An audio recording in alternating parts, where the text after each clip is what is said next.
যখন আমার কাছে খবর এসেছে, আমি যতটুকু খবর নিতে পেরেছি, যেটা সম্পূর্ণরূপে গোষ্ঠীদ্বন্দ্বের শিকার হয়েছে, হয়তো শওকত মোল্লা সাহেব এই বিষয়টা অনেক কিছু জানেন। এটা অনেক কিছু জানেন শওকত মোল্লা সাহেব, তদন্ত সঠিক করলে উঠে আসবে। শওকত মোল্লা সাহেবের পাস্ট হিস্ট্রি যদি আমরা দেখি, এই কাছে তিনি সিদ্ধহস্ত, খুন খারাপি করিয়ে, মারামারি করিয়ে, গোষ্ঠীদ্বন্দ্ব করিয়ে অপরের দিকে, বিরোধীদের দিকে দাগিয়ে দিত। নমিনেশন আটকাচ্ছে, আবার বলছিনি যে বিরোধীরা প্রার্থী খুঁজে পাচ্ছে না।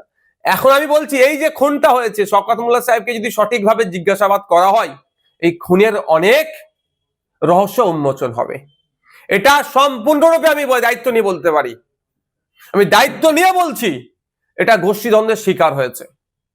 এবার কোন গোষ্ঠী করেছে আর কেন করেছে, কোন গোষ্ঠী করেছে এটা এই মুহূর্তে বলা সম্ভব নয়।